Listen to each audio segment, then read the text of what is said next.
एक गांव में राधा नाम की एक छोटी लड़की रहती थी। उसकी असली माँ बचपन में ही गुजर गई थी। वह अपने पिता के साथ रहती थी और वही उसका पूरा संसार थे। कुछ समय बाद उसके पिता ने दूसरी शादी की।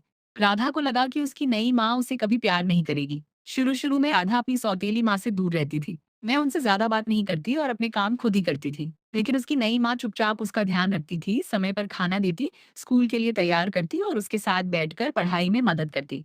वह कभी भी राधा पर गुस्सा नहीं करती, बल्कि हमेशा प्यार से बात करती। एक दिन स्कूल में राधा को इनाम मिला।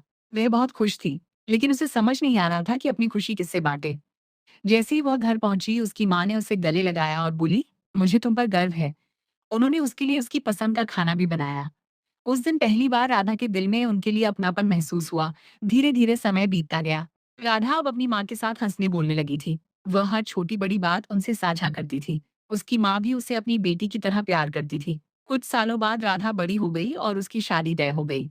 घर में खुशी का माहौल था, लेकिन राधा के दिल में एक उदासी भी थी, अपनी माँ से दूर होने की। शादी के दिन जब विदाई का समय आया, राधा अपनी माँ से लिपकर रो पड़ी। उसकी आंखों में आंसू थे और दिल में ढेर सारा प्यार। उसने रोते हुए कहा, माँ, आपने मुझे इतना प्यार दिया, मैं कभी नहीं भूलूंगी। ये सुनकर उसकी माँ की आंखों से भी आंसू बहने लगे। उन्होंने राधा को कसकर गले लगा लिया और आशीर्वाद दिया, हमेशा खुश रहना बेटी। उस पर दोनों के बीच का रिश्ता और भी गहरा हो गया। राधा समझ चुकी थी कि सच्चा प्यार खून से नहीं, दिल से बनता है। Don't forget to like and subscribe.